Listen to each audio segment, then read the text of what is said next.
पाल शैली को हम लोग पूर्वी शैली के नाम से जानते हैं क्योंकि इसका जो जन्म है वो बंगाल में होता है। कहाँ पर होता है? बंगाल। तो पाल शैली आपकी बंगाल में पनपती है, इसीलिए इसे पूर्वी शैली कहा जाता है। पूर्वी शैली इसलिए कहा जाता है क्योंकि बंगाल पूरब में पड़ता है। और इसका जो समय काल होता है वो 750 से कई जगह 1197 और कई जगह 1199 ईस्वी के आसपास का डाटा दिखाई देता है। तो ये हमारी पूर्वी शैली या फिर पाल शैली कहलाती है। बात करें तो भारत में लघु चित्र यानी छोटे चित्रों की शुरुआत किसने की थी? तो भारत में छोटे चित्रों की जो शुरुआत होती है मित्रों, वो पाल शासकों के द्वारा होती है। पाल शासकों के द्वारा होती है, जिसमें गोपाल पाल वंश के सबसे पहले शासक बनते हैं। तो इन्हीं के द्वारा जो है ऐसा कारनामा स्टार्ट होता है।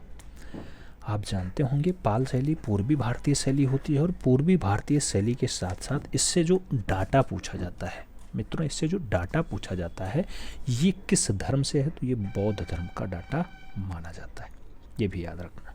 ठीक है, आगे बात करें। अगला पॉइंट आता है भारतीय लघु चित्रों की परंपरा किस काल से आरंभ होती है? लघु चित्रों की परंपरा किस काल से स्टार्ट होती है? तो पूर्व मध्य काल से जो है स्टार्ट होती है, जिसे प्रकृति काल भी कई बार कह दिया जाता है। आगे बात करें, आपको एक दृश्य दिखाते हैं पाल शैली का सबसे फेमस दृश्य जो आपको परीक्षा में दिखाई देता है। ये है आपका एक दृश्य, अच्छे से निहार लो फिर हम इस पे बात करें। मित्रों ये जो दृश्य है ये पाल शैली का है। कौन सी शैली? पाल शैली का है। दृश्य का नाम है प्रज्ञा पारमिता अवलेकितेश्वर बोधिसत्व। ये आपका अवलेकितेश्वर बोधिसत्व का दृश्य है, पाल शैली का है। आपको याद रखना है पाल शैली में ये दृश्य बहुत इंपॉर्टेंट नाम के साथ जुड़ा हुआ है। प्रज्ञा पारमिता, प्रज्ञा पारमिता पाल पोथियों पे चित्रित है। प्रज्ञा पारमिता ताड़पत्र पे बना हुआ है। आप जानते हैं प्रज्ञा पारमिता की अगर बात करें तो प्रज्ञा पारमिता पाल शैली का पहला चित्रित ग्रंथ माना जाता है। इसमें श्लोक पूछे जाएंगे प्रज्ञा पारमिता में कितने श्लोक हैं? तो बोधिसत्व पद्म पाणि वाले प्रज्ञा पारमिता में 8000 श्लोकों का संकलन होता है। 8000 श्लोक यहाँ पे पाए जाते हैं। और अगर बात करें प्रज्ञा पारमिता की रचना किसने की है तो आपको याद रखना होगा कि नागा अर्जुन के द्वारा जो है प्रज्ञा पारमिता ग्रंथ लिखा जाता है। इतना बात आपको दिमाग में बिठा के रखना है। आगे बढ़ें, ये दृश्य आपके समझ में आया। फिर बढ़ते हैं, कहा जाता है भारत में लघु चित्रों का आरंभ किस बौद्ध पांडुलिपि से होता है? तो वो प्रज्ञा पारमिता ही है। पाल पोथी चित्रों का समय काल क्या होता है? 8वीं से 12वीं शताब्दी। खूब पूछा जाता है मित्रों, इस पे स्टार लगा लेना। पाल पोथी का जो चित्रों का समय है वो 8वीं शताब्दी से लेकर के 12वीं शताब्दी का है। पोथी चित्रण का प्रारंभ किस शैली में हुआ है? तो वो पाल शैली में ही दिखाई देता है। पोथी चित्रण का जो प्रारंभ है किस शैली में दिखाई देता है? पाल शैली में ही दिखाई देता है। आगे कहा जाता है किसने पाल शैली को पूर्वी शैली कहा है? ये खूब छपता है क्वेश्चन। पाल शैली को पूर्वी शैली किसने कहा? तो लामा तारानाथ ने कहा है। ये लामा तारानाथ दलाई लामा वाले बेल्ट से आते हैं, यानी तिब्बत वाले बेल्ट से आते हैं। बात करें आगे तो कहा जाता है पोथी चित्रों का निर्माण किस राजवंश ने करवाया? तो पोथी चित्रों को बनवाने का काम या निर्माण करवाने का काम किसका रहा है? पाल शासकों का रहा है। पाल शैली के 3 प्रमुख केंद्र कौन से रहे? तो सबसे पहले तो बंगाल में पाल वंश एस्टेब्लिश होता है तो बंगाल होगा, दूसरे नंबर पे नेपाल आएगा और तीसरे नंबर पे आपका बिहार वाला बेल्ट आ जाएगा, जो आजकल दंगा की चपेट में है। आप देख रहे हैं रामनवमी का दंगा ज़्यादा यहाँ पे भड़का हुआ है। इसीलिए मैं बार बार कहता हूँ समाज को जोड़ने का काम करना चाहिए, तोड़ने वालों की तो कमी ही नहीं है, भरमार पड़ी हुई है। तो कम से कम समाज शांत रहे, जो है शांति व्यवस्था कायम रहे और उसमें भाईचारे के साथ अगर जीवन यापन हो तो ज़्यादा बढ़िया बात होती है। इसीलिए मैं आप लोगों से विशेष आग्रह करता हूं कि अगर आप लोग सरकारी शिक्षक बने तो करप्ट ना हो, सबसे पहले ईमानदारी दिखाएं, ईमानदारी के साथ अपने काम को करें। निश्चित रूप से उत्तर प्रदेश शिक्षा के मामले में नंबर 1 पे पहुंचेगा। अगला पॉइंट आता है मित्रों, ताड़पत्र पे बने चित्र कौन सी शैली के हैं? तो ताड़पत्र पे जो बने हैं चित्र वो शैली की बात करें तो पाल शैली के होते हैं।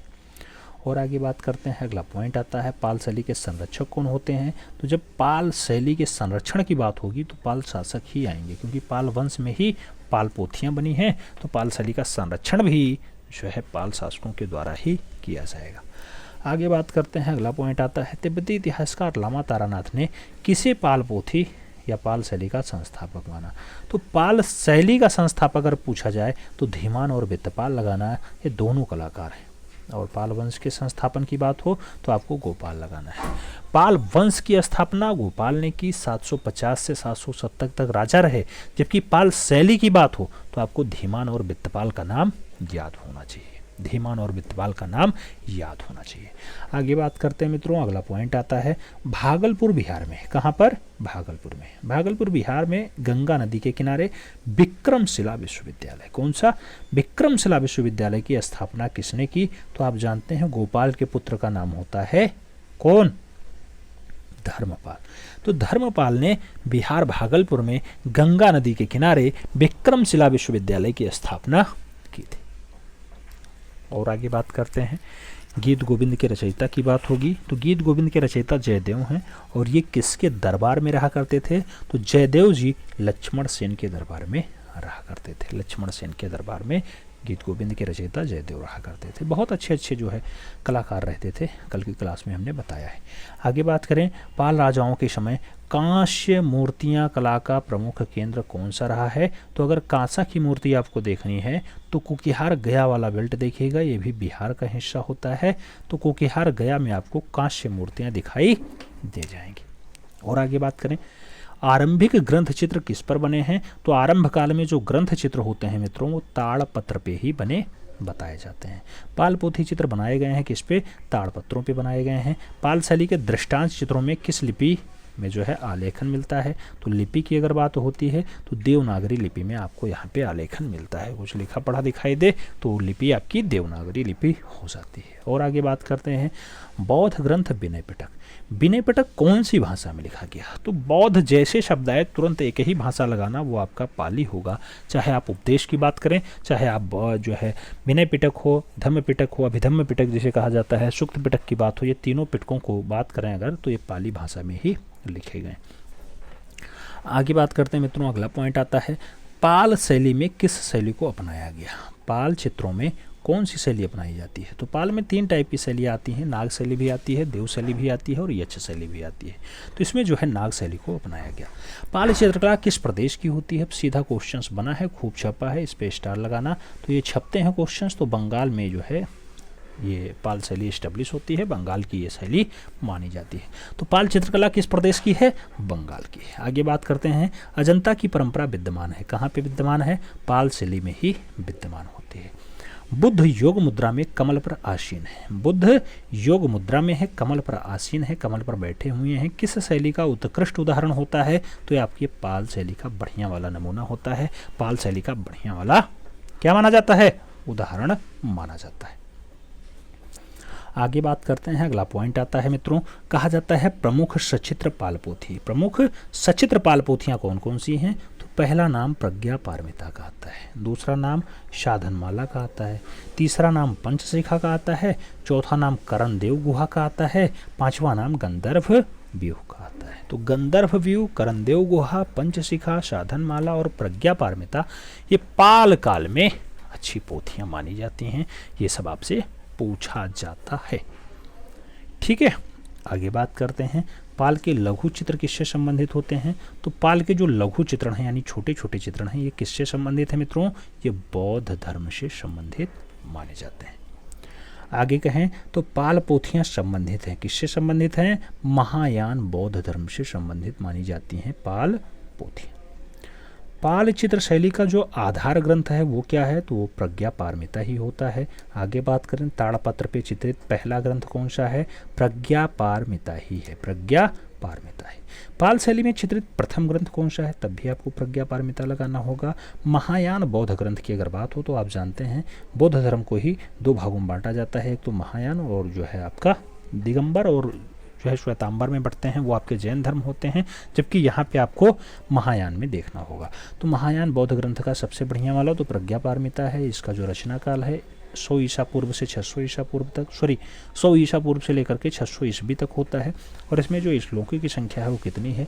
8000 श्लोक लिखे हुए हैं प्रज्ञा पारमिता में, जो हमने स्टार्टिंग में बात की थी। प्रज्ञा पारमिता पाल वंश का, यानी आपको दिखाना है कि बौद्ध धर्म का पहला नमूना होता है। इसमें 8000 श्लोक होते हैं और इसको जो है किसके द्वारा लिखा जाता है, तो इसकी रचना प्रज्ञापारमिता ग्रंथ की जो रचना है मित्रों वो की जाती है नागार्जुन के द्वारा, याद रखना। आगे बात करते हैं, अगला पॉइंट आता है पाल युगीन पांडुलिपि चित्र अधिकांशतया आधारित है, किस पे आधारित है, बौद्ध धर्म पर आधारित है, बौद्ध धर्म पे आधारित है। आगे बात करते हैं, अगला पॉइंट आएगा पाल शैली में बने चित्रों का आकार कैसा है, तो 22.25 इंच जो है इसकी लंबाई है और 2 इंच इसकी चौड़ाई है। तो 22 सही 1/4 इंच लंबा होगा और 2 सही 1/4 इंच इसकी चौड़ाई लगाइएगा। यह आपके पाल वंश में बने चित्रों की लंबाई चौड़ाई की बात हो गई, आकार की बात हो गई। आगे बात करें तो पाल शैली के चित्रों में कौन से रंग का प्रयोग नहीं हुआ है, अगर रंग की बात हो तो आप गोल्डन कलर मत लगाना, स्वर्ण रंग का प्रयोग बिल्कुल भी पाल शैली में नहीं हुआ है, स्वर्ण, ठीक है। आगे बात करें, आगे जो बात होगी मित्रों वो आपके जैन शैली से होगी, जिसे अभ्रंश शैली या फिर पश्चिम भारतीय शैली भी कहा जाता है।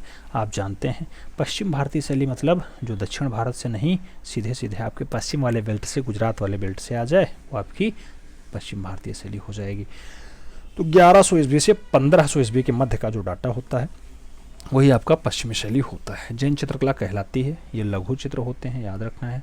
जैन शैली को पश्चिम भारतीय शैली कह करके कौन से विद्वान ने पुकारा था, तो जैन शैली को पश्चिम भारतीय शैली कहा, ऐसा कारनामा आनंद कोटिश कुमार स्वामी ने दिखाया था। आगे बात करते हैं, आपको एक दृश्य दिखाया जाता है जैन शैली या फिर अभ्रंश शैली का सबसे बढ़िया रचना, तो ये मित्रों आपका कल्पसूत्र है। अच्छे से देख लो, ये आपकी रचना जो दिखाई दे रही है ये कल्पसूत्र है। कल्पसूत्र में बहुत सारे ग्रंथों की बात होती है, आप देखते होंगे। कोई कल्पसूत्र हुसैन शाह सरकी वाला पूछेगा तो कोई आपको गुजरात अहमदाबाद वाला पूछेगा, तो आपको सभी याद होने चाहिए। जैन धर्म का सबसे बढ़िया चित्रण आपका कल्पसूत्र है और कल्पसूत्र में जो है जैन धर्म के 24वें तीर्थंकर, जिनका आज जन्मदिन भी है, आप जानते होंगे महावीर स्वामी का आज जन्म जयंती है। आप सभी को उसकी बहुत बहुत शुभकामनाएं। तो भगवान महावीर का दृश्य आपको कल्पसूत्र में ही दिखाई देता है, ये देख लो मित्रों, ये आपका कल्पसूत्र है, ये भगवान महावीर है, ठीक है। जैन धर्म के 24वें तीर्थंकर होते हैं। आप सभी को पुनः एक बार बहुत बहुत शुभकामनाएं। कैसा बढ़िया संयोग है कि आज उनका जन्म, हाँ, शताब्दी भी है और हम लोग एक साथ जो है पढ़ भी रहे हैं। आज उनका जन्म जयंती है और उसके साथ हम लोग वही टॉपिक भी पढ़ रहे हैं, ये बहुत अच्छी बात है। आगे बात करते हैं मित्रों, देखो पॉइंट आता है जैन अभ्रंश शैली में क्या है, कल्पसूत्र है। कल्पसूत्र में क्या है, महावीर का जन्म चित्रित किया गया।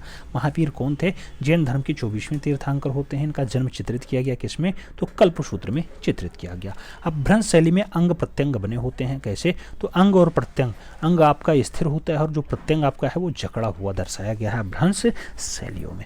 भारत में सचित्र पुस्तकें सर्वप्रथम किस माध्यम में आती हैं, तो सचित्र पुस्तकें, जो चित्रित वाली पुस्तकें हैं वो सबसे पहले कागज पे आपको दिखाई दे जाएंगी। आगे बात करें मित्रों, अगला पॉइंट आता है जैन लघु चित्रों का जो मुख्य विषय रहा है, खास विषय रहा है, वो क्या कर रहा है, तो तीर्थंकर और उनकी जीवनी के बारे में जैन लघु चित्रों का मुख्य विषय बताया जाता है, तीर्थंकर और उनकी जीवनी। आगे बात करें जैन चित्रकला भारत के किस क्षेत्र की होती है, तो पश्चिम भारतीय क्षेत्र की होती है जैन चित्रकला।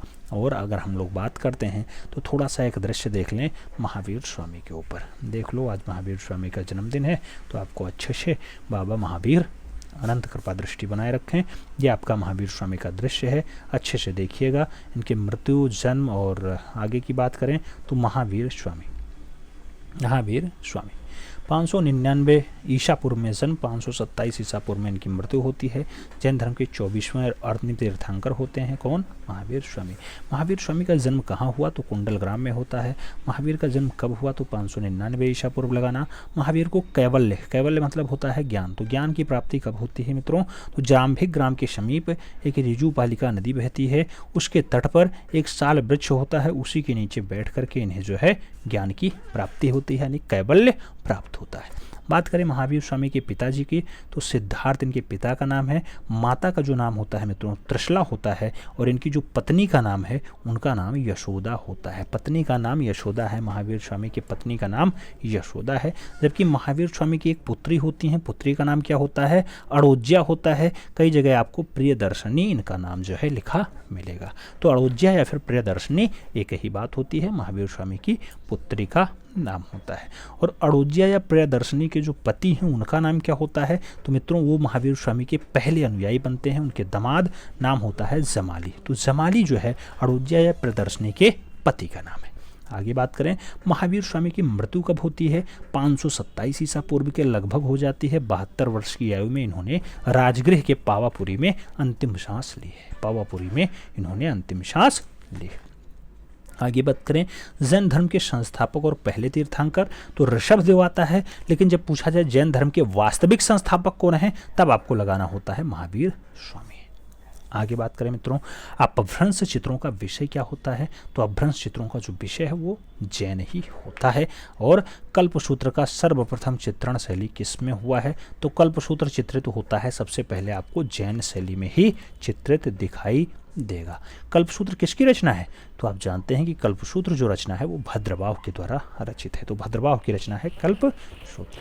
आगे बात करें, परली आंख किस शैली के चित्रों की विशेषता है? तो परली आंख जो विशेषता बताई जाती है वो कल्पसूत्र नहीं अपभ्रंश शैली की विशेषता बताई जाती है। परली आंख जो विशेषता होती है वो अपभ्रंश शैली की बहुत अच्छी विशेषताओं में शुमार है। आगे बात करते हैं मित्रों, अगला पॉइंट आता है। अगला पॉइंट आपसे पूछा जाता है कि सवाचस्म चेहरा कैसा? सवाचस्म चेहरा, चेहरे के बाहर निकली हुई बड़ी बड़ी आंखें इत्यादि की शैली की विशेषताएं हैं। तो ये सारी जो विशेषताएं हैं जैन शैली की होती हैं। खिलौने की तरह पशु पक्षियों का अलंकरण किस शैली में हुआ है? तो ऐसा दृश्य आपको अपभ्रंश शैली में दिखाई दे जाएगा। और आगे बात करेंगे मित्रों, अगला पॉइंट आएगा, पूछा जा रहा है जैन धर्म के अनेक तीर्थंकर, क्या जैन धर्म के अनेक तीर्थंकर किस सचित्र पुस्तक में चित्रित हैं? तो आप जैन धर्म की बात करेंगे तो कालकाचार्य कथा में ज़्यादातर तीर्थंकर चित्रित हैं। आप जानते हैं जैन धर्म के 24 तीर्थंकर होते हैं, जिसमें महावीर स्वामी अंतिम वाले होते हैं। पहले वाले में कौन होते हैं? ऋषभदेव होते हैं, जो संस्थापक के रूप में जाने जाते हैं। तो कालकाचार्य कथा में ज़्यादातर तीर्थंकरों के बारे में लिखा हुआ है। आगे बात करें, कालकाचार्य कथा यह क्या है? तो एक जैन का हस्तलिखित चित्रण वाला दृश्य है, यानी हस्तलिखित चित्र है कालकाचार्य कथा। और आगे बात करते हैं, कालकाचार्य कथा और कल्पसूत्र चित्रित किया गया है किसमें? तो जैन के लघु चित्रण में इसे चित्रित किया गया। जैन लघु चित्रों में कालकाचार्य कथा भी चित्रित है और कल्पसूत्र भी चित्रित है। आगे बात करते हैं, अगला पॉइंट आता है जैन चित्र जो है सबसे पहले कागज पर बने किस शताब्दी में बने? 4वीं शताब्दी नहीं, 14वीं शताब्दी लगाना। 14वीं शताब्दी, कई जगह ये 15वीं शताब्दी भी लिखा मिलता है और कई एडवांस बुक में तो आपको ये 16वीं शताब्दी भी दिखाई दे जाता है। लेकिन 14वीं 15वीं शताब्दी ज़्यादा आंसर्स बना है। कभी आयोग ने 14वीं तो कभी 15वीं आंसर्स माना है, याद रखना। अगला पॉइंट आता है, भारतीय चित्रकला के इतिहास में कागज का सर्वप्रथम प्रयोग हुआ। तो मित्रों सबसे पहले भारतीय चित्रकला में जो कागज प्रयोग होता है वो जैन शैली में ही होता है। आगे बात करें, जैन शैली का प्राचीनतम चित्रित ग्रंथ कौन सा है? तो निशीथ चूर्णी प्राचीनतम चित्रित ग्रंथ की बात होती है। प्राचीनतम माने पुराना चित्रित ग्रंथ जैन धर्म का या जैन शैली का सबसे पहला वाला कौन सा? निशीथ चूर्णी लगाओ, निशीथ चूर्णी लगाओ। आगे बात करते हैं, श्लेषणाका पुरुष चरित्रम के रचयिता कौन है मित्रों? ये खूब पूछा जाता है आपसे रचना। श्लेषणाका पुरुष चरित्रम, ये इसकी रचना किसने की है? इसके रचयिता कौन है? तो नाम आएगा हेमचंद्राचार्य। हेमचंद्राचार्य श्लेषणाका पुरुष चरित्रम के रचयिता हैं, रचनाकार हैं। आगे बात करें मित्रों, अगला पॉइंट आता है निशीथ चूर्णी। कौन सा पॉइंट आता है? निशीथ चूर्णी। ये जिनदास गणी द्वारा रचित है। इसका निर्माण किसके समय हुआ? तो निशीथ चूर्णी का जो निर्माण है वो सिद्धराज जयसिंह के समय होता है, 1100 ईस्वी के आसपास होता है। और आप जानते हैं कि 1100 ईस्वी से 1500 ईस्वी के मध्य का जो डाटा होता है वही जैन शैली का डाटा होता है या फिर अपभ्रंश शैली का डाटा होता है।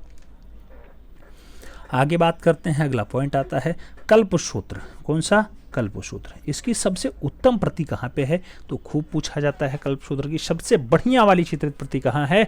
आपके जौनपुर में है, जिसे भारत का सिराज-ए हिंद कहा जाता है। जो गोमती नदी के किनारे है, भारत का सिराज-ए हिंद। आगे बात करें मित्रों, अगला पॉइंट आता है कि कल्पसूत्र की कौन सी प्रति सर्वश्रेष्ठ है तथा स्वर्ण अक्षरों में लिखी गई, यानी सोने के अक्षरों में दर्शाई गई, गोल्डन कलर में दर्शाई गई। नाम दिया जाता है जौनपुर के बादशाह हुसैन शाह सरकी के समय चित्रित 1467 ईस्वी की जो प्रति है वही बड़ोदरा के ज्ञान मंदिर में वर्तमान में सुरक्षित है। वही सबसे बढ़िया वाली स्वर्ण अक्षरों वाली कल्पसूत्र है। आगे बात करते हैं, अगला पॉइंट आता है कहा जाता है मित्रों, इस समय जौनपुर की तुलना ईरान के किस कला केंद्र से की जाती थी? तो उसे सिराज से की जाती थी। ईरान का एक शहर है सिराज, तो इसीलिए भारत का एक शहर होता है जिसका नाम जौनपुर होता है, उसे सिराज ए हिंद कहा जाता है। जो ईरान के शहर सिराज से तुलनात्मक अध्ययन है, तो इसीलिए उसे सिराज ए हिंद कहा जाता है। आगे बात करें तो किस ग्रंथों में अपभ्रंश शैली के चित्र मिलते हैं? तो मित्रों 6-7 ग्रंथ हैं जिसमें आपको अपभ्रंश शैली के चित्र दिखाई दे जाएंगे। जैसे आप बाल गोपाल स्तुति देखेंगे तो इसमें आपको अपभ्रंश शैली के चित्र दिखाई देंगे। रति रहस्य देखिएगा, वहाँ भी दिखाई दे जाएंगे। दुर्गा सप्तशती की अगर बात हो तो दुर्गा सप्तशती की अगर बात हो, ऐसी रचना भी आप देखेंगे, वहाँ भी अपभ्रंश शैली के दृश्य दिखाई देंगे। बसंत विलास की बात हो, वहाँ भी आपको अपभ्रंश शैली के दृश्य दिखाई देंगे। कल्पसूत्र की बात हो, वहाँ भी अपभ्रंश शैली दिखाई देता है। कालकाचार्य कथा की अगर बात होती है, उसमें भी अपभ्रंश शैली के चित्र आपको दिखाई दे जाएंगे। निशीथ चूर्णी की अगर बात हो तो निशीथ चूर्णी जो है वहाँ भी अपभ्रंश शैली के दृश्य दिखाई देते हैं। कथा सारित्य सागर की अगर बात हो तो कथा सारित्य सागर जो है यहाँ पर भी आपको अपभ्रंश शैली के चित्र देखने को मिल जाएंगे। याद रखना, ये सब दृश्य आपको अपभ्रंश शैली से जुड़े हुए बताए जाएंगे, जिसे पश्चिम भारतीय शैली के रूप में भी कहीं कहीं लिखा मिलता है। आगे बात करें, बसंत विलास के चित्र कहाँ पाए जाते हैं? तो बसंत विलास के चित्र आपको गुजरात में पाए जाएंगे। किस शैली के चित्रों में सीमांत रेखा को निब की सहायता से काली स्याही में बनाया गया?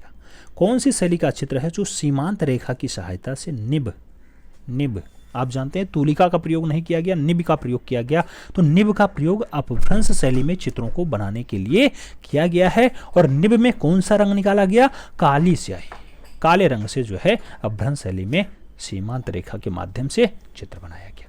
और आगे बात करते हैं, अगला पॉइंट आता है, पश्चिम भारतीय शैली के आकारों की बाह्य रेखाएं किसमें बनी हुई हैं?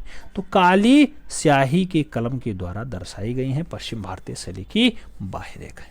और आगे बात करते हैं, लौर चंदा के लेखक कौन थे? लौर चंदा के लेखक मुल्ला दाऊद है।